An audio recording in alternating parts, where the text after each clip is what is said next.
Morning बच्चों। जैसे कि मैंने आप लोगों को क्लास 12th का कैलकुलस में कंटिन्यूटी एट ए पॉइंट बता चुका हूँ। मेरे पिछले वीडियो में मैंने कंटिन्यूटी एट ए पॉइंट और उससे उसका कुछ ग्राफ बताया था। अब मैं कंटिन्यूटी एट ए पॉइंट कहाँ कहाँ पे होता है, उसका यूजफुल प्रॉपर्टीज क्या है, उस पर हम लोग डिस्कस करेंगे।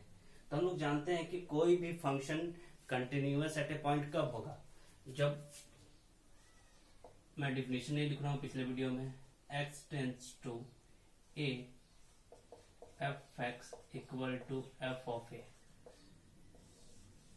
ये कंडीशन रहेगा तो हम क्या बोलते हैं कि function f(x) is continuous at a point a। उस पॉइंट पे a पॉइंट पे फंक्शन कंटिन्यूटी कब होगा, जब इस चीज को डिफाइन करेंगे हम लोग कि यहाँ लिमिट का वैल्यू और f ऑफ a का वैल्यू उस वैल्यू के इक्वल आ जाए, तो हम लोग क्या कहते हैं कि ये फंक्शन कंटिन्यूअस फंक्शन है। तो कुछ प्रॉपर्टीज है, जैसे हम लोग कुछ प्रॉपर्टीज है। पहला, every identity function, every identity function is continuous function. Continuous function, जितना भी आइडेंटिटी फंक्शन होता है वो क्या होता है, कंटिन्यूअस फंक्शन होता है। ये सब आप लोग एग्जाम फंक्शन में बताया है। कंटिन्यूअस फंक्शन, आइडेंटिटी फंक्शन क्या होता है, मॉडुलस फंक्शन क्या होता है, पॉलिनोमियल फंक्शन क्या होता है। तो हम यहाँ पे सिर्फ डिफाइन कर, सिर्फ बताएंगे कि ये क्या कौन कौन यूजफुल रिजल्ट है। आप लोग बुक में देख सकते हैं इसका explanation. Identity function is continuous function and constant function, जितना भी कांस्टेंट फंक्शन होता है, constant function is continuous function. Identity function किसको कहते हैं, यदि f(x) इक्वल टू x है तो ये क्या है, आइडेंटिटी फंक्शन है। कांस्टेंट फंक्शन क्या बोलते हैं, fc इक्वल टू c है, मतलब c इज एनी कांस्टेंट है तो उसका वैल्यू भी c होगा, तो उसको कांस्टेंट फंक्शन कहते हैं। तो constant function is continuous function होता है। और हम लोग बोल सकते हैं polynomial function is also continuous function, polynomial function is continuous function. चौथा, और भी है मॉडुलस फंक्शन है,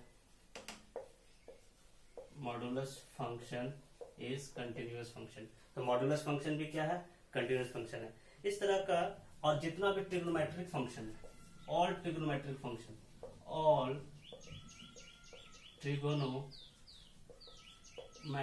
फंक्शन इज कंटिन्यूअस फंक्शन। जितना भी है, जितना भी ट्रिगोनोमेट्रिक फंक्शन है, sin x हो, cos हो, tan हो, ये सब क्या है, कंटिन्यूअस फंक्शन है। तो ये सब कंटिन्यूअस फंक्शन हम लोग चेक करेंगे जब प्रॉब्लम बनाएंगे। तो ये प्रॉपर्टीज है, कुछ प्रॉपर्टीज है तो हम लोग बोल सकते हैं यूजफुल रिजल्ट है कि every identity function is continuous function. Objective question में आप लोग आ सकता है कि every constant function is continuous function, polynomial function भी कंटिन्यूअस फंक्शन होता है, मॉडुलस फंक्शन भी कंटिन्यूअस फंक्शन होता है, और all trigonometric function is continuous function.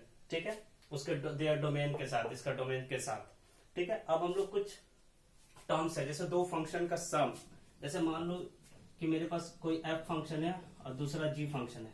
यदि f eight a point c पे कंटिन्यूअस है, f यदि c पे कंटिन्यूअस है और g भी c पे कंटिन्यूअस है, c पॉइंट पे, तो ये दोनों क्या होगा, f plus g is also continuous function. ठीक है, तो इसी तरह सम, दो फंक्शन का सम भी कंटिन्यूअस कब होगा, जब दोनों एक ही पॉइंट पे कंटिन्यूअस हो। एट ए पॉइंट पे कंटिन्यूअस होता है यदि हम इसका लिमिट का वैल्यू और फंक्शन का वैल्यू इक्वल कर दें, और इसका लिमिट का वैल्यू फंक्शन का वैल्यू इक्वल कर दी, दोनों फंक्शन अलग अलग फंक्शन, ये एफ ऑफ फंक्शन है या जी ऑफ फंक्शन है, तो यदि दोनों का एक पॉइंट पे कंटिन्यूटी है तो दोनों का सम भी क्या होगा, कंटिन्यूअस होगा। इसी तरह सिमिलरली डिफरेंस के केस में भी यही होता है। ठीक है, आप लोग कर सकते हैं। प्रोडक्ट के केस में भी यही होता है, F into G, and divide के केस में भी यही होता है कि यदि f किसी पॉइंट पे कंटिन्यूअस है और g किसी पॉइंट पे, उसी पॉइंट पे, सेम पॉइंट पे कंटिन्यूअस है, तो दोनों का डिफरेंस भी क्या होगा, आपस में कंटिन्यूअस होगा। तो ये कंटिन्यूअस फंक्शन का कुछ इंपॉर्टेंट प्रॉपर्टीज है, इसको आप लोग समझ ले इस तरह का। ठीक है, मैं एक एग्जांपल लेकर डिस्कस करूंगा।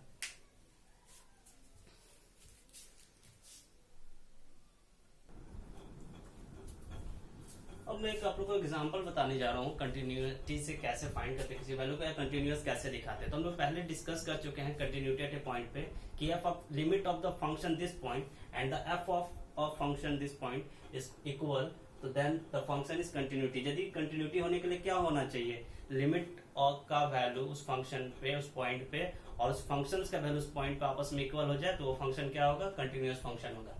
तो यहाँ पे बोल रहा फाइंड द वैल्यू ऑफ के इफ एफ इज कंटिन्यूअस। यहाँ फंक्शन को पहले से हम ऑलरेडी कंटिन्यूअस बोला गया है, तो हमको इस यहाँ पे इस फंक्शन से हम लोग को के का वैल्यू फाइंड करना है। तो हम लोग क्या जानते हैं, वी नो दैट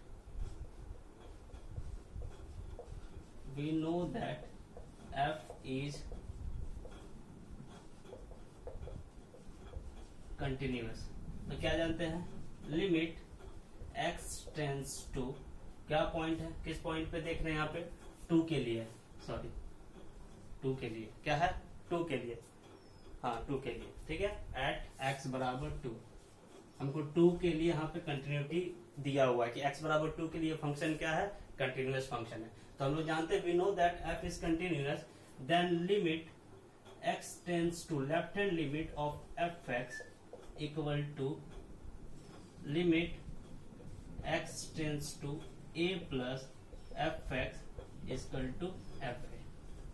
ये हम लोग जानते हैं यदि कोई फंक्शन a पॉइंट पे कंटिन्यूअस होगा, पार्टिकुलर a पॉइंट पे कंटिन्यूअस होगा, तो उसका लेफ्ट हैंड लिमिट और right hand limit equal to functions का वैल्यू आपस में क्या होगा, इक्वल होगा, ये हमको पता है। तो हम लोग यहाँ पे a पॉइंट नहीं, यहाँ पे 2 पॉइंट के लिए निकालेंगे। तो limit x tends to 2 minus f of x, पहले लिख लेता हूँ, उसके बाद फंक्शन का वैल्यू पुट करूंगा, limit x tends to 2 plus right hand limit fx equal to f of 2।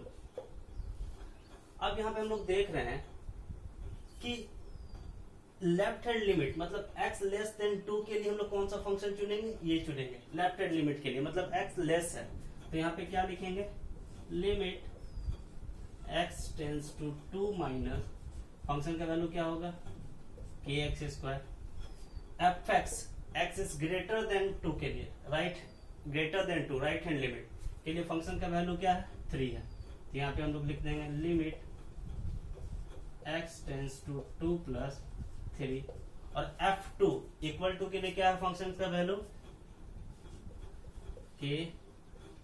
x की जगह क्या है 2, मैं अच्छा से लिख रहा हूं यहाँ पे, x की जगह क्या है 2 का स्क्वायर। कोई दिक्कत यहाँ तक, ठीक है। अब यहाँ पे हम लोग क्या करेंगे, 2 का वैल्यू रखेंगे, तो यहाँ पे क्या हो जाएगा, k 2 का square equal to 3 equal to k 4। तो यहाँ पे देख रहे हैं कि 3 इक्वेशन है आपस में इक्वल, हमको किसका वैल्यू फाइंड करना, k का वैल्यू। तो कोई भी 2 इक्वेशन को इक्वेट कर लेंगे, तो हम लोग क्या लिख लेंगे, k4 equal to 3, therefore k equal to 3/4, ठीक है, k इक्वल टू 3/4। तो इस तरह से यहाँ पे कंटिन्यूअस फंक्शन दिया हुआ था, फंक्शन ही कंटिन्यूअस था, तो हम लोग जानते हैं कि जब कोई फंक्शन कंटिन्यूअस होगा तो उसका left hand limit, right hand limit और फंक्शंस का वैल्यू आपस में क्या होगा, इक्वल होगा। तो इस तरह से वैल्यू पुट करके हम लोग k का वैल्यू फाइंड कर लेंगे। और बहुत सारा क्वेश्चन है आप लोग बुक में, उसको बनाइएगा, ठीक है।